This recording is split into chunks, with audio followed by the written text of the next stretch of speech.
სახელითა მამისათა და ძისათა და წმინდისა სულისათა. ამინ.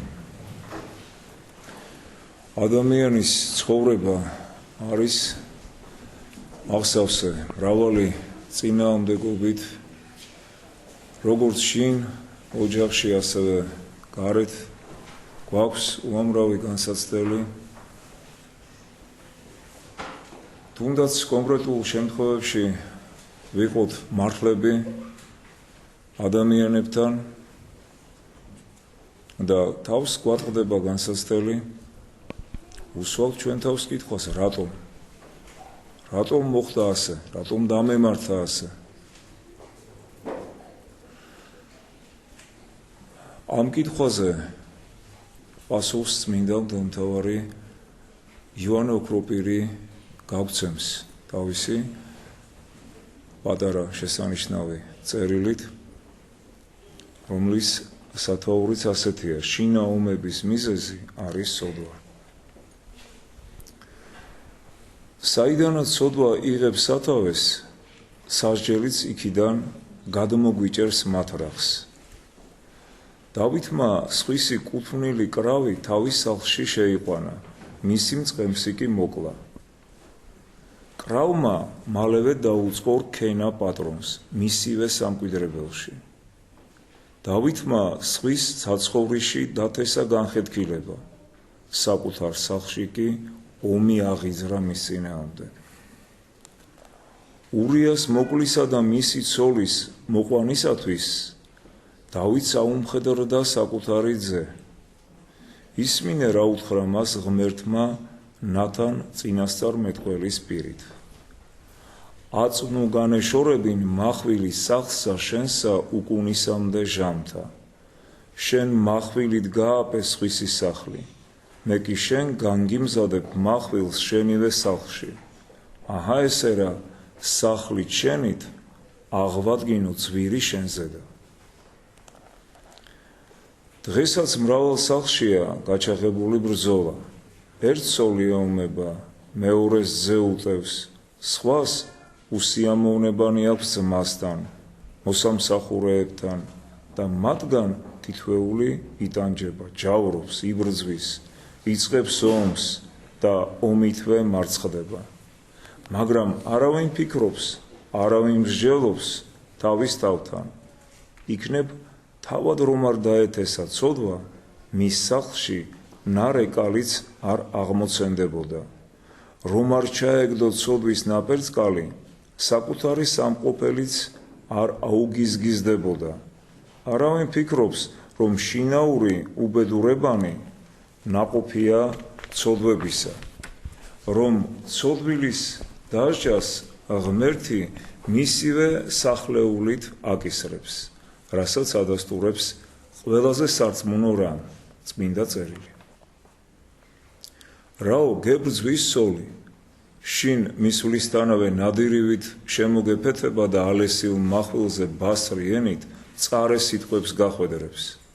სამწუხაროა, რომ თანამდგომელი მოწინააღმდეგედ გექცა, მაგრამ ერთი საკუთარ თავთანაც გამოიძიე.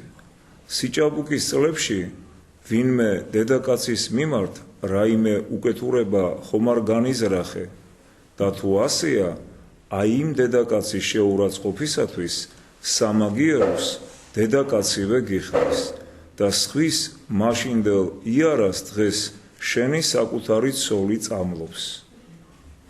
მართალია ის გაუცნობიერებლად იქცევა ასე, სამაგიეროდ ეს უწყის მკურნალმა ღმერთმა და ზემოქმედებს შენზე, შენი ცოლის, ვით არცა მახვილის საშუალებით. მახვილი ვერ ხვდება რა როლი აკისრია, მაგრამ ეს იცის მკურნალმა.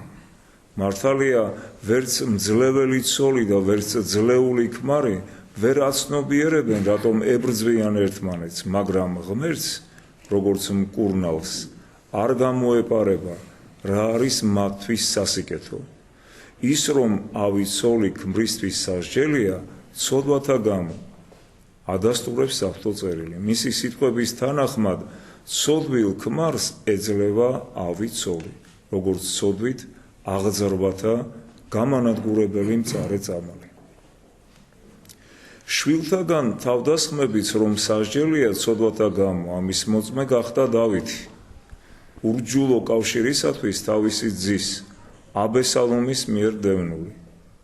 ძმები ემტერებიან ძმებს და მიზეზი აქაც ცოდვაა. ამას ადასტურებს მსაჯულთა წიგნი. როცა ძმები შემოგიტევენ, მათ ნუ დაემდურები, საკუთარ თავს დააკვირდი და ზედმიწევნით გამოიძიე, რა ცოდვების გამო გადაგემტერნენ ისინი. ზოგჯერ ამგვარი თავდასხმა მარტოოდენ საკუთარ ცოდვათა გამო არ ხდება. მაგალითად იოსები, რომლის მიმართა ძმების მტრობის მიზეზი მისი ცოდვები არ ყოფილა, არც იობი ითმენდა ცოლის საყვედურებს საკუთარ ცოდვათა გამო, მაგრამ მაინც ადამიანთა უმრავლესობისათვის სახლეულის გადამტერების მიზეზი საკუთარი ცოდვებია. მათ გამო ზოგჯერ მეგობრები მტრები ხდებიან, უწინ მოყვარულნი ურთიერთს სიძულვილით განეშორებიან. ეს იმიტომ, რომ ღმერთი მისთვის ცნობილ მიზეზთა გამო დაუშვებს ასეთ ურთიერთდაპირისპირებას. ეგვიპტელთა შესახებ ფსალმუნში წერია: გარდააქცია გული მათი მოძულებად ერისა მათისა.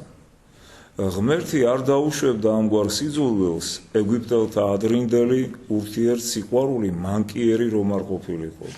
ამგვარი სიყვარულით წარწმედილს სწორედ უფლისაგან დაშვებული სიძულვილი მისცემს ბიძგს სათნოებითი ცხოვრებისათვის. მონებიც და ქვეშევრდომიც ხშირად უწყობენ ამბობს თავიანთ ბატონებს მათი ცოდვების გამო. ყურადღება მიაქციე, სანამ ადამმა ცოდვა არ ჩაიდინა, მას მხეცებიც ემსახურებოდნენ და მორჩილებდნენ.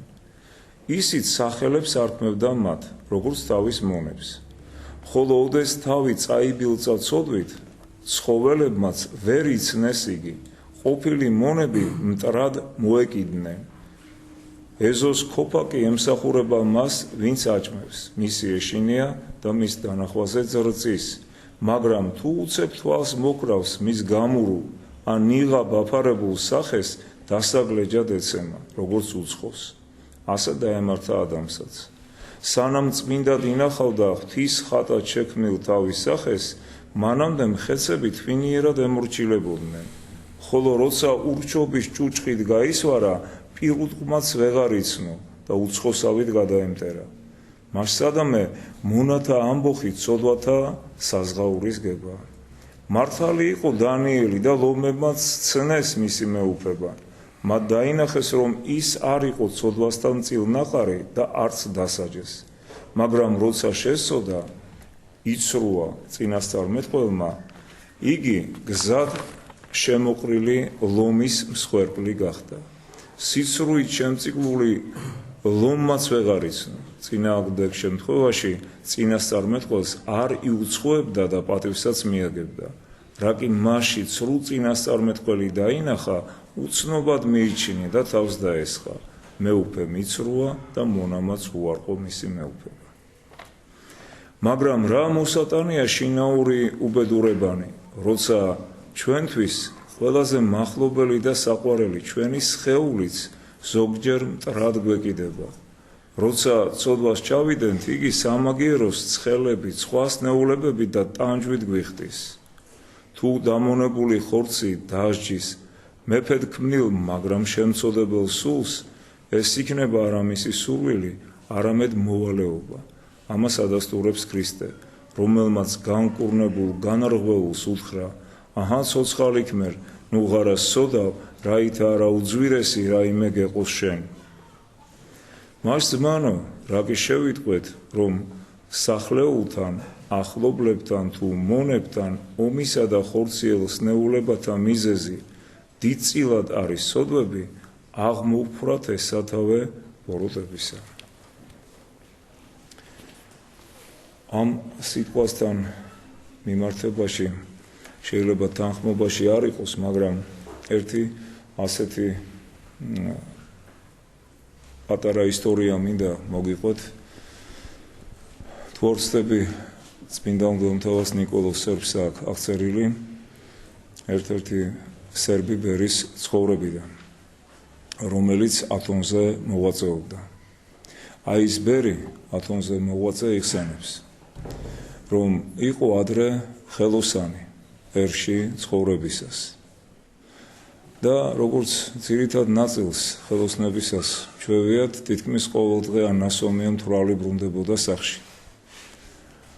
და შემდეგ ამტვრევდა, ლანძღავდა თავის ცოლს, ცოლი და თვითონ მარტო ის ცხოვრობდნენ და მოკლედ საშინლად იქცეოდა. ცოლი კი მას ასე მიმართავდა: ჩემო ბატონო, ჩემო კარგო, ზედმეტი სიტყვა არასდროს არ უთქვას.